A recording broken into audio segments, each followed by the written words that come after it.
예수님께서는 물을 포도주로 만드신 적이 있는 갈릴레아 가나로 다시 가셨다. 거기에 왕실 관리가 한 사람이 있었는데 그의 아들이 가파르나움에서 앓아 누워 있었다.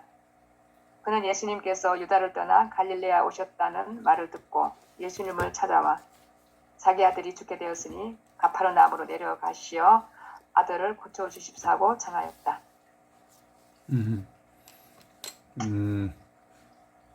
예수를 만난 계기, 어떤 가파르나움의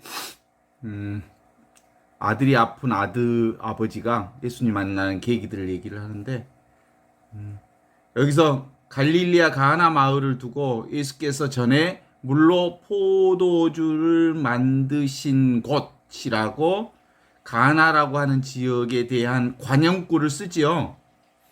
가나는 어떤 곳이냐면 예수님이 예전에 물을 포도주로 만드셨던 기적을 행사했던 곳이다라고 하는 언어를 쓰는데, 이건 뭐하고 비슷하냐면 한글을 창제하신 세종대왕께서 이렇게 얘기하는 것처럼 한글을 창조하신다는 의미 자체는 별로 그 메시지가 되지 않아요. 그냥 한글을 창조하신 세종대왕께서 이렇게 관용구로 쓰듯이 예수께서 전에 물로 포도주를 만드신 곳 가난 마을에서 이렇게 시작을 해요. 아무도 혼자서는 무엇을 이룰 수 없는 일이지요. 그래서 숨 쉬는 것조차 혼자서는 할 수 없고, 아무것도 혼자서는 그 무엇을 할 수 없어요. 저 푸른 나무들이 숨을 쉬어주지 않으면 우리가 산소를 들이마실 수 없는 것처럼, 혼자라고 하는 것으로는 도대체가 이룰 수 없는 기적들을 살고 있는 게 우리의 일상생활이죠. 그런데 이제 우리의 삶 속에는 무엇이든 나 혼자 무엇을 한다라는 생각이 있어요. 그런데 이 혼자라는 말을 오늘 함께 좀 나누어 보고 싶은 건데, 혼자라고 하는 것은 사실은 머리의 생각이나 관념이 만들어낸 말이지 실체는 아니에요. 이 세상에는 혼자란 도무지 어떤 것도 존재할 수 없기에, 존재치 않기에 혼자 따로 존재한다고 말하는 것은 그건 생각이요 관념일 뿐 실체가 아니다라는 것을 전제해서 이것을 함께 오늘 이 복음을 함께 보았으면 좋겠어요. 몸과 우주 사이에 둘을 갈라놓는 것을 경계라고 하죠. 나, 남 따로 있다. 나와 세상이 따로 있다. 이 경계를 치는 거예요. 내가 있으니까 네가 있는 건데, 네가 있으니까 내가 있는 건데, 나 따로 있고 너 따로 있다. 이건 생각일 뿐이에요. 실제로는 온갖 존재들은 서로 이것이 있으니까 저것이 있고 저것이 있으니까 이것이 있는 것으로 이렇게 서로가 서로의 존재를 존재케 해주는 존재 자체들의 그 존재 방식이 그런 거예요. 어떻습니까? 이 말에 동의하십니까? 남자들이 나 술 마셨어 라고 말하면 지나가는 사람들이 이렇게 물을 수 있죠. 술이 없는데 그대가 어떻게 술을 마시노? 술이 있으니까 술을 마셨을 거고, 술이 거기 있어서 술 마실 수 있었던 것이고, 술이 나로 하여금 술을 마시게 할 수 있는 거고, 그 누구도 그래서 어떤 계기, 인연, 상황, 조건 이런 것들이 어우러져서 한 행위가 만들어지는 것이지, 내가 그냥 술 마셨다라고 나의 단독 행위로 규정 지을 수 없다라고 말할 수 있어요. 어때요? 내가 이 세상 나온 것이라고 하는 것, 내가 세상에 나온 것, 우주 만물이 총동원되어서 내가 이 세상에 나온 거예요. 우리 어머니, 아버지가 만나서 나를 낳게 했다고 하는 것은 직접적으로 눈에 보이는 하나의 계기이긴 하지만, 어머니, 아버지가 만나게 된 계기도 수없는 인연과 인연들이 엮어져서 아버지와 어머니가 만났을 거고, 그 아버지와 어머니의 만남 속에 내가 이 세상에 나오는 것도 정말 오만 가지의 인연들이 그리고 상황들이 조건들이 어우러져서 내가 이 세상에 왔을 거란 말이죠. 그래서 내가 무엇을 했노라라고 함부로 말할 수 있는 건 도무지 없다. 그렇지 않아요? 우주가 온통 동원되어져서 어떤 한 행위를 이루는 것이라고 한다면 도대체가 개별적 행위의 독단적 행위도 없을 뿐만 아니라 개별적 존재의 독단적 존재 따위도 없다라고 하는 말을 우리가 함께 던지면서 이 얘기를 오늘 풀어가면 좋을 것 같아요. 그쵸? 예수님을 만나는 일도 애누리 없이 이게 적용이 돼요. 아무리 훌륭한 의사라 해도 그 환자 없이 의사 없어. 환자가 있은 게 의사가 있어. 어때요? 병든 사람이 없으면 고쳐줄 수 없거든. 그래서 기본적으로 우리에게 이어져 있다는 걸 우리가 함께 훈련을 좀 한번 해보면 좋겠어요. 신부는 신자가 없으면 신부가 있을 이유가 없어. 신부를 존재케 하는 존재의 근거는 교우들이 있은 게 신부가 있는겨. 어때? 동의하십니까? 학교 선생님들 학교에 계셨을 테니까 선생님은 누가 선생님을 존재케 해? 배우는 학생들이 있은 게 가르치는 선생이 있을 수 있죠. 그럼요. 그러면 지금 대통령이라고 하는 분은 자기 혼자 대통령 될 수가 없잖아요. 백성이 있은 게 대통령이 있는 거예요. 대통령의 존재의 근거는 백성들이지요. 우리 농촌 살리기 운동, 소비자 운동들을 해오면서도 사실은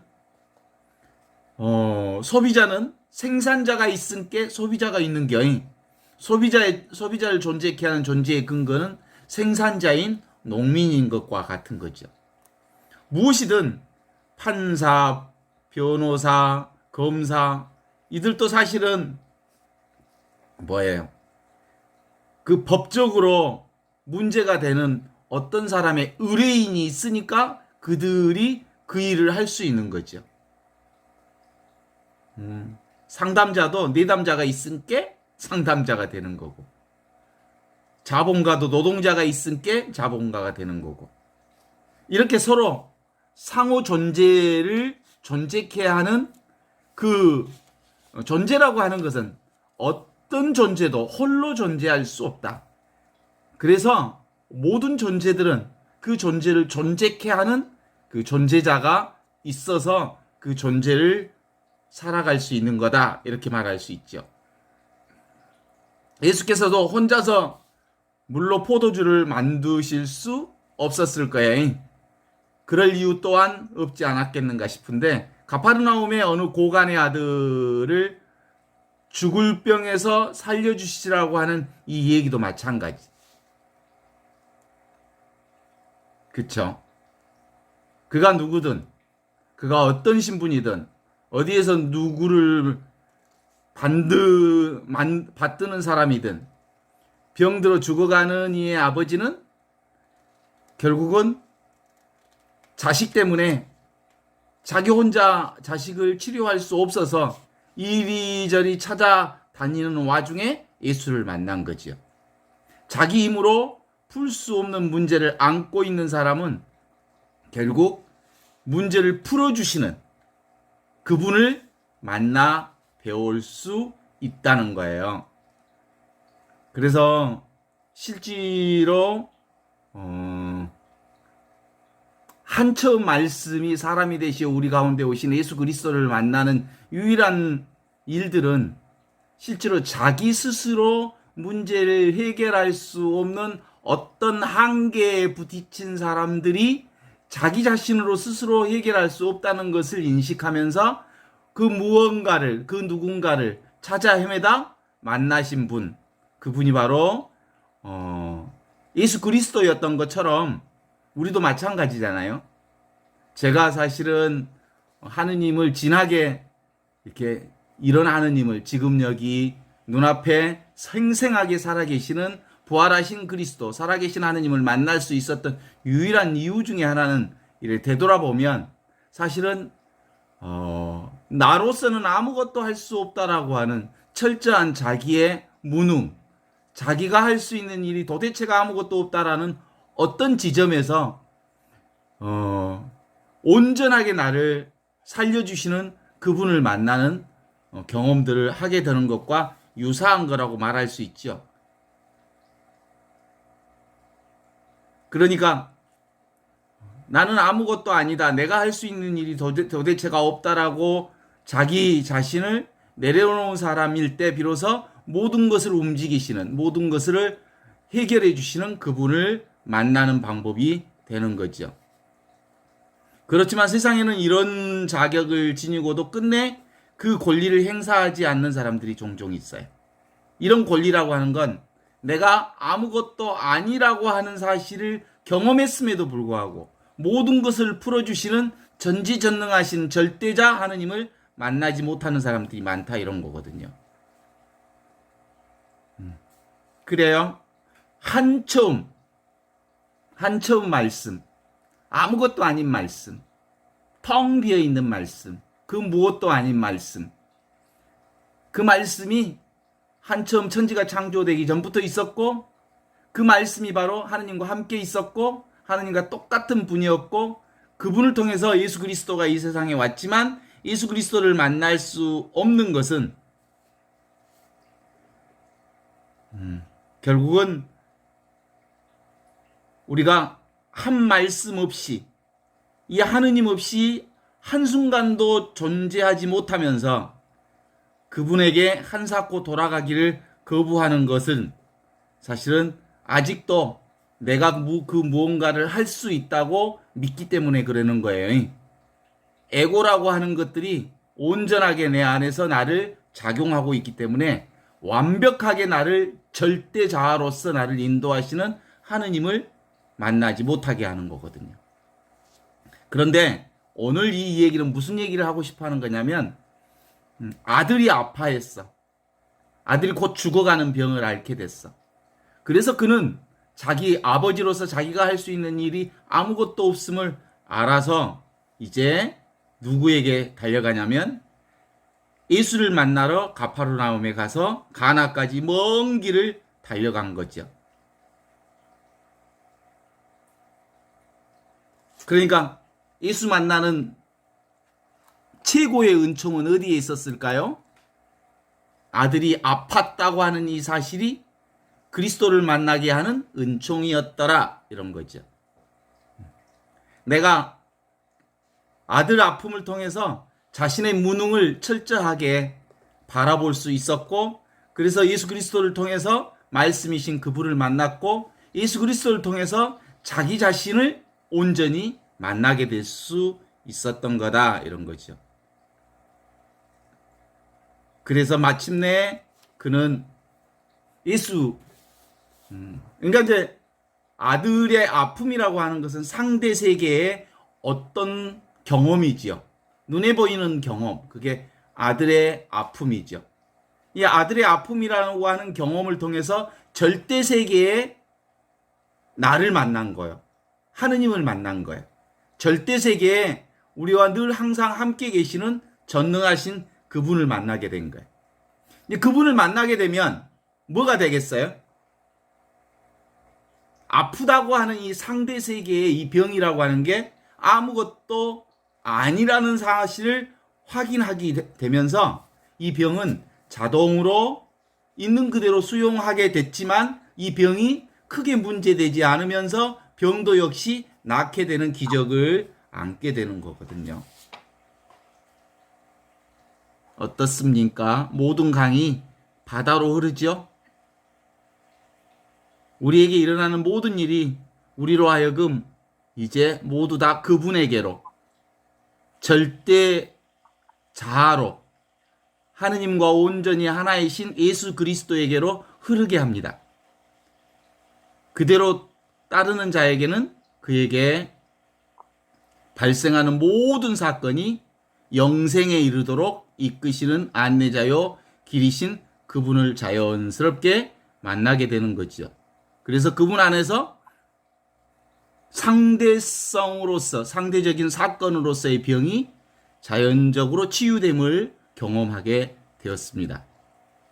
하늘의 빗방울은 그것을 받는 땅이 있었어 내릴 수 있었던 것처럼 은총이라고 하는 믿음에 있어서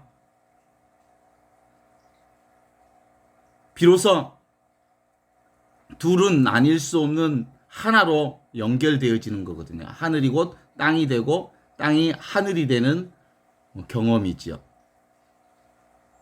아들이 죽을 병에서 살아나기 위해 아버지의 믿음이 먼저 있었고 그 믿음이 은총의 믿음의 결과를 낳게 되면서 동시에 믿음을 전제로 하는 그 치유의 사건이 이루어지게 된다는 얘기를 함께 나누게 되는 거거든요. 근본적으로 이것도 눈에 보이는 사건의 전념에서 그것을 낳고자 하는 그 과정을 통해서 실제로 절대 하느님을 절대 나를 만나는 경험을 하게 됐고 절대 나를 만나는 그 경험을 통해서 상대적인 병이라고 하는 것 그리고 아들의 아픔이라고 하는 게 실제로 있는 그대로 수용했겠죠. 그 있는 그대로 그 병을 수용하는데 사실상 일어났던 것은 사라지게 돼 있잖아요. 무슨 병이든 한시적이잖아요. 언젠가 낫게 될 거고. 그런데 그것이 조금 빨리 나았을지 늦게 나았을지는 모르지만 그 아이의 병이 낫게 되는 경험을 하게 되었더라. 그런 거죠. 우리의 삶 전반이 그래요. 눈에 보이는 상대 세계는 일어났으면 반드시 사라지게 돼 있고요. 얻었으면 반드시 잃게 돼 있고요. 그리고 쥐었으면 금방 놓게 되어 있고요. 그것이 우리가 사는 상대 세계의 법칙이죠. 그러나 그 온갖 법칙은 다 늘 항상 있는 한 처음의 말씀으로 지금 눈앞에 계시는 이것을 통해서 그것들이 또 사라지는 경험들을 하게 된다는 거죠. 우리나라 말에 어른들이 늘 쓰던 말 있잖아요. 진인사 대천명. 모든 일을 최선을 다해서 할 수 있는 데까지 정말 지극정성을 다해서 일을 하되 그 다음에 나머지는 하늘의 그 명을 맡기고 그걸 받아들여라 라는 얘기죠. 인간적으로 할 수 있는 일은 지극정성을 다해서 하되 나머지는 하늘에 맡겨라 라는 얘기. 얼마나 그 지혜로운 말씀인지 몰라요. 이 말씀 속에서는 뭐가 들어있어요? 인간의 영역으로서의 지극정성을 전제합니다. 그 다음에 하느님의 영역으로서의 진인사, 대천명, 하늘의 뜻을 받아들이는 저절로의 영역을 또 받아들입니다.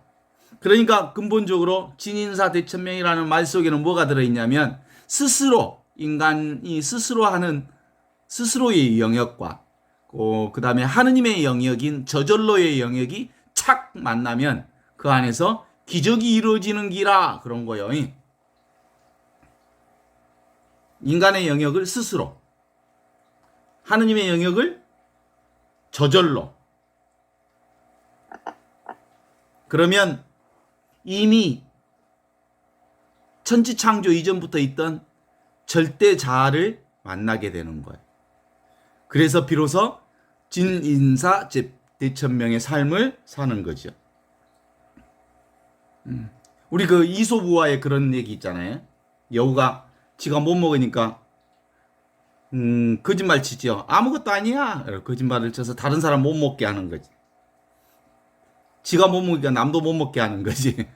그런데 진짜로 함께 살아가는 더불어 함께 살아가는 열린 존재들의 삶은 모두가 함께 네가 잘 돼야 곧 내가 잘 되고 내가 잘 돼야 네가 잘 된다라고 하는 서로 상생하는 생명 의식들이 필요한 거거든요.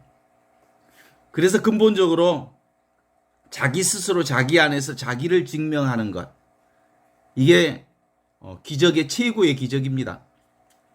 사실은 우리 모두가 오늘 그 고간의 아버지, 그러니까 아들이 아픈 고간의 가파르나움에서 그게 예수님을 만나러 간 아주 유일한 기적은 사실은 자기가 할 수 있는 일을 다 하는 일이지요. 그래서 한 처음에 말씀으로 오셨던 그리스도 예수를 만났고 그리스도 예수를 통해서 자기 자신을 온전하게 다시 발견함으로써 그 자신을 발견했다는 얘기는 뭐겠어요? 있는 그대로의 그 사실을 충성스럽게 다 이렇게 수용하고 받아들임으로써 왔던 병이 사라지는 경험을 하였더라라는 얘기죠.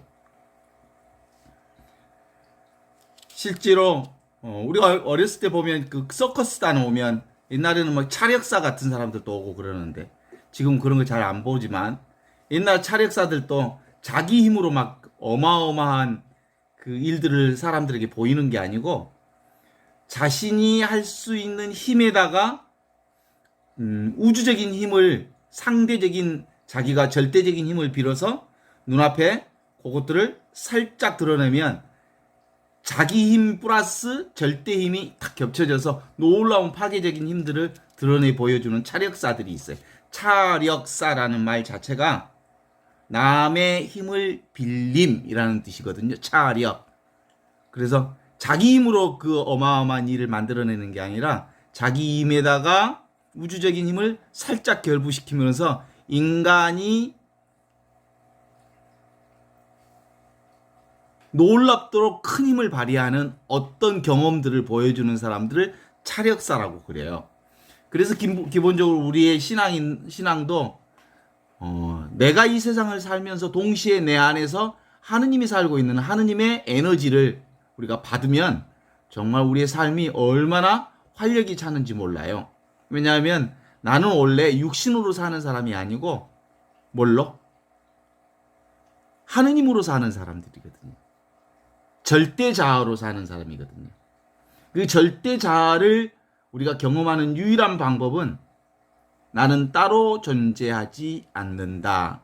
나는 뭘로 존재해요? 우주적 기운이 한때 모여진 존재가 나요. 그 우주적 존재의 기운, 에너지를 받는 유일한 방법은 생각으로 사는 게 아니라 생각 없는 이것, 눈앞에 이것, 지금 여기 이것을 스스로 밝혀내는 일입니다. 이게 바로 하느님 나라이거든요. 그래서 하느님 나라에서 사는 사람들이야말로 성령의 능력에 따라서 그 힘이 우리 인간의 놀라운 자기 힘을 뛰어넘는 힘을 발견할 수 있죠. 이게 바로 내가 나를 만나는 일입니다. 이게 오직 우주 전체가 나라고 하는 사실을 알게 되는 거거든요. 나는 온전히 나다. 나는 다른 나가 되는 그런 허망한 꿈을 제껴버리면 나는 원래부터 있던 이 나로 살게 되는 기다. 이런 거예요. 이게 바로 나의 기준을 내려놓는 겁니다. 나의 잣대를 내려놓는 거죠. 로마의 신화에 그거 혹시 로마의 신화에서 들은 적 있는가 몰라요? 그 프로크레테스라고 하는 사람이 있어요. 길가에 지나가는 사람을 잡아다가 자기 침대 위에다가 세워놓고 다리가 좀 길면 다리를 잘라버리고 짧으면 길게 늘어져서 그 사람을 죽여버리고 하는 그런 방식이었죠. 결국은 자기 기준에 온갖 사람들을 다 맞춰서 죽음의 역사를 만들어낸 신화의 한 면모를 보잖아요. 어떤 점에서는 우리 인간들이 그렇게 살았어요. 내 기준, 내 잣대가 있어. 이 내 잣대와 내 기준점으로 사람들을 이렇게 재어서 내 잣대에 맞는 사람은 내가 좋아할 사람, 내가 잣대에 맞지 않는 사람은 이렇게 이것저것 재단하고 잘라버리고 비판하고 이런 방식으로 살아왔으니까 전체적으로는 늘 뭘로 살아? 죽음의 역사를 산 거죠. 내 기준점으로. 그래서 하느님 나라를 사는 사람은 뭐 뿌려버려? 자기 잣대를 뿌려버려. 내 기준점이 없어. 원래 내 기준점이 없다는 말은 뭔 말이야? 하느님의 기준점으로 본다는 거예요. 온통 있는 그대로 지금 이대로의 세상을 보는 방식이죠. 그게 지켜보는 내가 지금 여기 이것으로, 지금 이것이 살아있는 이것, 여기 있는 거요. 지금 있는 거고, 살아있는 거고, 숨 쉬는 거고, 그것이 실제로는 어떤 기준점도 없는 그거예요. 어떤 냄새도 없는 그거예요. 어떤 모양도 없는 거예요. 어떤 규정도 없는 거예요. 그러지만 모든 것을 지켜보고 모든 것을 경험하고 모든 것을 아는 이것이 뭐예요? 영원한 생명이라고 말할 수 있습니다. 영원한 생명인 그분이죠. 우리가 보통 이제 오직 영원하다는 말은 다른 말로 표현하면 뭐겠어요? 시간이 없다는 뜻이에요. 시간이 따로 없다. 시간의 개념이 없다라는 것을 영원하다는 것으로 표시하는 거죠. 하느님이 시간의 개념을 가지고 있어요? 없잖아요. 그러니까 우리는 근본적으로 시간의 개념 없이 지금 여기를 사는 존재들이에요, 원래부터. 그래서 오직 모를 뿐이다라고 하는 것은 규정되어 있는 것, 손잡을 수 있는 것, 이해할 수 있는 것은 도대체 없다라는 얘기인데, 모르는 것, 아무것도 아는 게 없기 때문에 모든 것을 아는 거예요. 이게 이제 이거 받아들일 수 있을 거예요. 오직 모를 뿐. 이건 아무것도 아는 게 없다는 거 아니겠어요? 아는 게 아무것도 없기에 드러나는 모든 것들을 알게 된다는 거거든요. 그쵸? 우리가 허공 속에 살면서 허공을 걱정하지 않는 것처럼 우리가 아무것도 없기에 그 아무것도 없는 것 위에 드러나는 온갖 것들을 다 알아차릴 수 있다고 보는 거죠. 어때요? 따로 얻을 게 없어요. 의심이 없으면 우리는 온전히 자유로운 이 알아차림을 통해서 세상의 온갖 것들을 다 경험할 수 있어요. 그런데 실제로 우리가 되게 많이 애쓰고 되게 많이 용쓰고 힘쓰는 건 뭐예요? 어떤 자기 기준이 있는 거예요. 어떤 자기 목표가 있는 거예요. 어떤 자기가 설정해 놓은 어떤 흐름이 있는 거예요. 그것 때문에 이제 이것저것을 선택하게 되는 거죠. 한쪽을 선택하면 한쪽을 버리게 되는 거잖아요. 그래서 있는 그대로를 온전하게 경험할 수 없게 만든다는 거죠.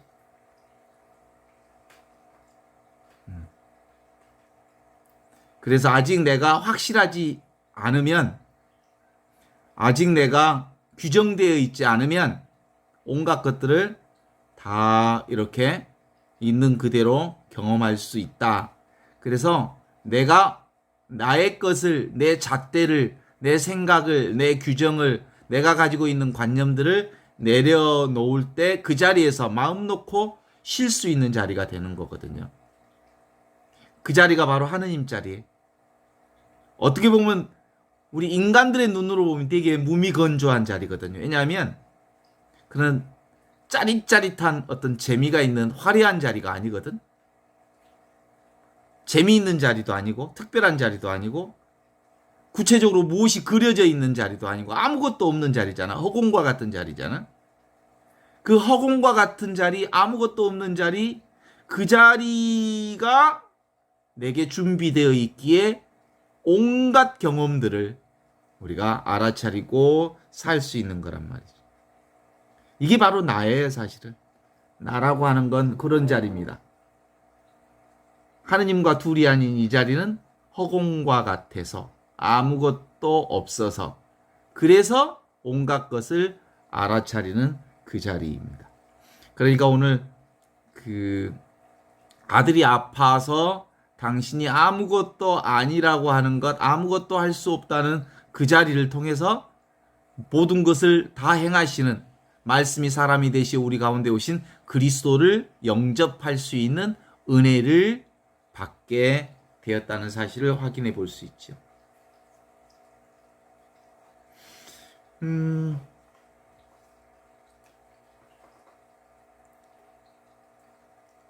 그 에덴 동산에서 하느님께서 아담을 부르는 소리를 기억할 거예요. 아담이 선악과를 따먹고 그 다음에 선악과를 따먹었다는 얘기는 뭐겠어요? 분별, 생각, 분별로 자기가 원하는 것을 선택하는 이 선악과 사건의 문제를 통해서 이제 분별하게 된 거지요. 그래서 자신이 벌거벗었다는 사실을 알게 되었고 자신의 그 벌거벗었다는 사실을 알게 됨으로써 무화과 나무로 자기의 벌거벗은 몸을 가리고 에덴 동산에서 숨었어요.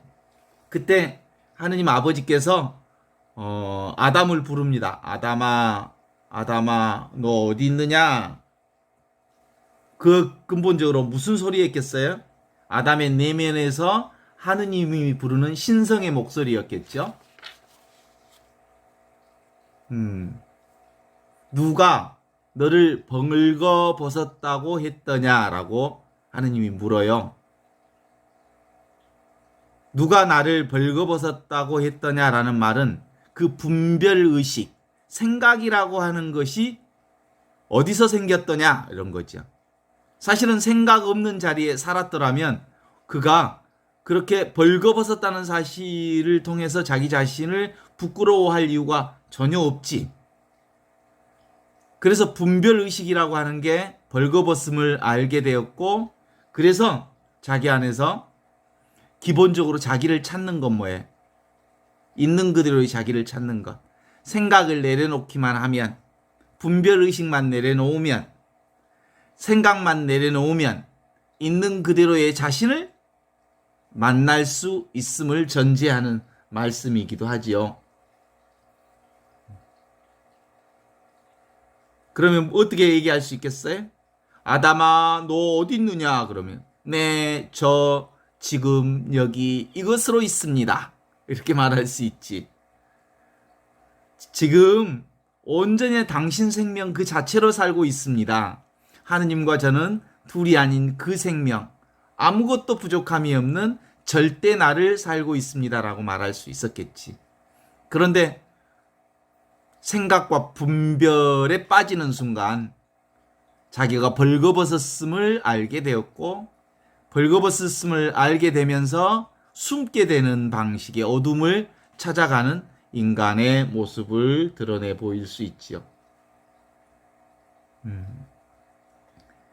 근본적으로 우리는 분별만 하지 않으면 지금 여기 이 내가 본래 있던 나와 하나도 다르지 않다라는 사실을 알게 될 거예요. 그죠? 나만뿐만 아니라 세상의 온갖 모습이 사실은 둘이 아니에요. 눈에 보이는 온갖 세상이 곧 뭐예요? 눈에 보이지 않는 온전하신 하느님을 있는 그대로 드러내는 삶을 살게 되죠. 그러니까 보이는 세상 전체가 뭐냐면 보이지 않는 하느님을 보는 거예요. 그러니까 보이는 것과 보이지 않는 것은 둘이 아니에요. 나와 하느님이 둘이 아니듯이. 오케이? 그래서 기본적으로 이제 우리가 육신만을 보면 보이는 것만을 보면 보이지 않는 이걸 내려놓게 되죠. 잊어버리게 되죠. 그런데 보이지 않는 하느님을 볼 줄 아는 눈이 있으면 보이는 눈을 통해서 보이는 것을 통해서 보이지 않는 하느님을 늘 만나 배울 수 있어요.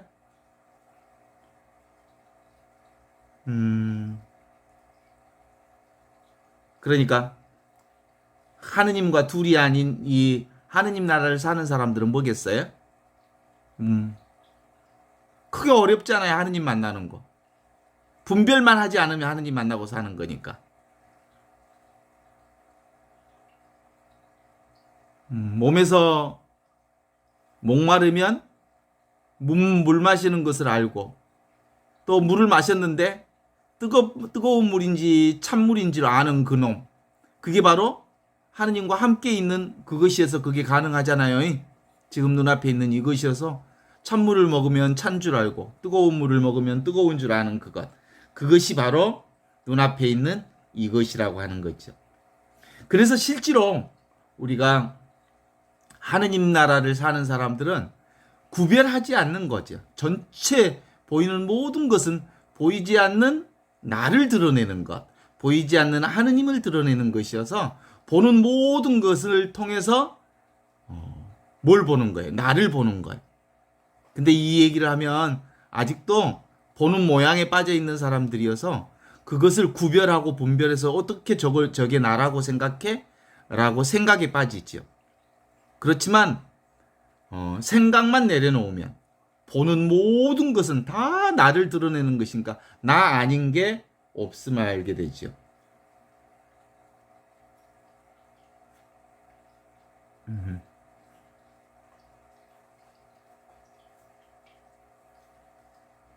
눈이 눈을 볼 수 없죠. 눈이 있는 것을 알려면 어떻게 하면 알아요? 내가 보는구나. 내가 눈앞에 있는 것들을 보고 있구나라는 것을 아는 순간 눈이 있다는 걸 아는 거하고 똑같잖아요. 맛을 볼 때도 이 혀의 맛이 무슨 맛일까? 혀의 맛을 한번 봐봐요. 혀를 맛봐봐요. 아무 맛이 없지. 아무 맛이 없는 이 혀가 온갖 맛을 다 봐. 단맛, 쓴맛, 매운맛, 짠맛. 그러니까 결국은 모든 맛을 보는 이 혀의 맛은 아무 맛이 없어. 그래서 공이라고 그래, 공. 맛만 그러겠어요, 뭐. 그죠? 실제로 그러니까 나라고 하는 건 근본적으로 아무 맛이 없거나 아무 느낌이 없거나 아무 생각이 없거나 아무 모양이 없는 그것이어서 온갖 모양을 다 보는 그것들을 발견하는 거거든요. 이것은 없다고 할 수 없는데 완전히 경험되는 거잖아요. 그래서 체용으로 구분하면 몸으로 보면은 몸이라고 하는 관점에서 보면 텅 비어 있고 쓴다는 관점에서 보면 모든 것을 알아차리는 거고 몸이라는 관점에서 보면 진공이고 쓰는 쪽에서 보면 신비하게 있는 그 무엇이고 몸이라는 관점에서 보면 정말로 공하고 적적하고 아무것도 아닌데 쓰는 관점에서 보면 영지 신령하게 모든 것을 아는 것. 이거 안다고 해서 뭐 특별한 게 되겠어요? 이걸 실감하는 거지. 직접 몸으로 이게 이거구나. 이게 나구나. 이게 하느님과 둘이 아닌 나구나. 이런 거죠.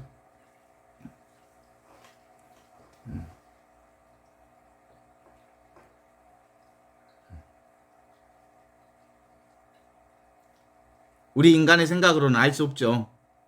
그래서 이 하느님을 아는 방법을 뭐라고 하냐면 인간의 방법은 도대체가 안 되니까 늘 극단의 방법을 써요. 온몸을 의자에다 꽁꽁 묶어놓고 하늘을 자유롭게 운동장을 뛰어봐라. 이런 말하고 같아. 불가능한 말이잖아요, 이거. 가능하지 않는 일이잖아요. 그래서 인간의 생각으로는 도대체가 가능하지 않다는 사실을 알기에 생각을 내려놓으면 다 풀어지는 거예요.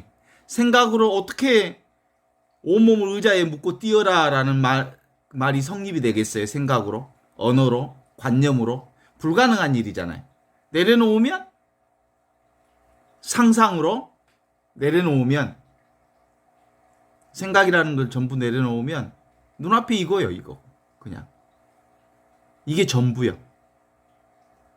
생각 없는 이것. 이것이 바로 은산철벽을 뚫는 마음인데요. 이게 바로 무지의 구름이라고 그래요. 생각으로는 도대체가 뚫어낼 수 없는데 이 무지의 구름이라고 하는 생각을 뚫어내는 유일한 방법은 생각을 멈추면 무지의 구름에 구멍이 뽕 나서 찬란한 해를 보게 되는 거예요. 이게 이제 실감하고 이걸 실천하는 방법은 기본적으로 자기 자신만이 이렇게 알 수 있는 일이거든요. 그래서 우리가 그 말을 우물가에까지 소를 물 먹이려고 데려갈 수 있지만 소 스스로가 그 물을 먹어야 물을 먹는 거지. 내가 하느님 나라의 입구까지 다 이거 이렇게 해서 생각을 내려놓아야 하느님 나라에 들어갈 수 있습니다. 에고를 내려놓아야 하느님 나라에 들어갈 수 있습니다. 그렇게 안내는 다 할 수 있지만 직접 들어가는 사람은 자신이 들어가봐야만 알지. 말을 1000번 1000번 해줘도 안 들어가면 하느님 나라의 문 안에 들어가지 않으면 경험할 수 없는 일들이죠. 그런데 실제로 이제 드러나고 보면 거기 안에 딱 하느님 나라에 들어가 보면 원래부터 문이 없었는데 생각으로 문을 만들고 있었구나라는 걸 알아. 하느님 나라를 경험해 보면 사실 아무런 문제가 없었는데 내가 문제를 만들고 살았구나라는 걸 알아. 이제 하느님 나라 안에서 살게 되면 실제로 병이라고 하는 게 따로 없었는데 내가 병이라고 하는 것을 내가 규정 짓고 있었구나라는 것을 알게 되는 거거든요. 그런 점에서 이걸 알게 되면 결국은 이 한 덩어리 속에 다 풀려지는 거 아니겠어요? 자, 그래서 아까 여기 가파르나움의 그 고관이 아들이 아팠는데 예수님을 만나려고 애쓰고 다니다가 그분을 만나게 된 거죠. 그러면 예수님을 만나면서 개별이 전체 속에 싹 들어가면 개별의 문제가 아무런 문제가 되지 않아. 그래서 아들의 병이라고 하는 것이 상대성 속으로 절대 나를 통해서 상대성을 이렇게 들여다보니까 그거 왔다 갈 일이지 크게 문제될 일이 아닌 것을 알게 되었고 오고 가는 것들을 경험하면서 아들의 문제가 문제되지 않는 것을 확인하게 된 거지요.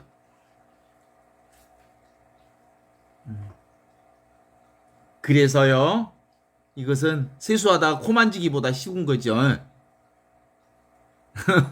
왜냐하면 완전히 우리에게 다 주어진 것이기 때문에 모두가 다 가지고 있는 것이기 때문에 따로 찾을 이유가 없고 애쓸 이유가 없다는 사실을 전제하기 때문에 그렇습니다. 예, 그래서 이 하느님 나라를 통해서 하느님 예수 그리스도 말씀이신 그분을 만나는 유일한 방법은 무슨 그분을 알고 모르고의 방법이 아니라 결국은 알고 모르고 하는 이 알고 모르고 게임에서부터 빠져나올 때 우리는 아무런 문제가 없음을 확인하고 받아들이는 이것. 이게 우리의 영적 공부의 핵심이라고 볼 수 있죠. 우리는 보통 이렇게 손뼉을 딱 치면 딱 소리가 있는 줄 알잖아요. 딱 소리가 있는 게 아니에요. 뭐가 있어? 텅 비어있는 공기가 있어. 공기가 없으면 소리가 나지도 않아. 그죠? 이 텅 비어있는 공기 속에 어떤 인연이 맺어져서 소리를 내는 거죠. 그러니까 텅 빈 공기가 소리를 내는 거지. 소리가 따로 있지 않아. 어때요? 그러니까 늘 한 번도 떠나 있지 않는 이 의식, 전체 의식이 어떤 계기를 통해서 그걸 드러내고 있는 거죠. 그러니까 실제로 있는 것은 지금 눈앞에 있는 이것뿐이다 라고 하는 것을 확인하는 일들이잖아요. 어때? 예수님의 12제자 중에 의심이 제일 많았던 토마. 나는 있잖아 예수님의 옆구리에 이 두 손가락으로 예수님의 옆구리에 상처 그 마지막 쉽게 죽으라고 창으로 예수님 옆구리를 찔렀잖아요. 물과 피가 흘렀던 그 옆구리에 손을 넣어보지 않고서는 도대체가 예수님이 부활했다는 것을 나는 믿을 수가 없어 라고 했던 도마. 확인해야만 믿을 수 있다라고 하는 도마가 사실은 예수님을 탁 만나더니 무릎을 꿇고 오 하느님 나의 주님 하고 고백하게 되는 거거든요. 그러니까 도마복음이라는 책이 최근에 요즘에 많은 사람들이 읽혀지는 또 하나의 복음서이기도 한데, 이 도마복음이 옛날에 이제 영지주의라고 하는 것은 지혜를 통해서 신성에 도달한다고 하는 이 영지주의 책자 중에 하나가 도마복음이거든요. 결국은 보지 않고서도 믿는 이가 참으로 행복한 자다라고 하는 이 영지주의적인 큰 흐름을 만들었던 분이 또 역시 도마복음서에 그것으로 나타나고 있거든요. 그러니까 모양 없는 그것, 색깔 없는 그것, 냄새 없는 그것, 그것이 온갖 냄새와 온갖 모양과 온갖 색깔을 만들어내고 있단 말이에요. 그렇다면 뒤집어서 온갖 색깔과 온갖 모양과 온갖 세상 것은 다 무엇을 나타내는 거야? 보이지 않는 나를 드러내는 거예요. 그러니까 보이는 온갖 것이 나와 둘이 아니요. 그래서 보이는 온갖 것들을 정말로 사랑하게 되는, 그리고 제대로 보게 되는 유일한 방법은 내가 텅 비어있는, 한 처음에 그 말씀이 지금 이 말씀이라고 하는 것을 아는 자만이 비로소 온갖 보이는 경계세계를 지금 절대세계와 둘이 아님을 확인하고, 그래서 절대세계와 상대세계가 온전히 둘이 아닌 하나의 세계를 경험하는 은총을 얻게 되는 거예요. 그런 점에서 오늘 가파르나움의 아들 아픔을 통해서 예수 그리스도, 말씀이신 그리스도를 만나는 그분의 얘기는 또한 우리의 얘기고 나의 얘기이기도 하다는 것.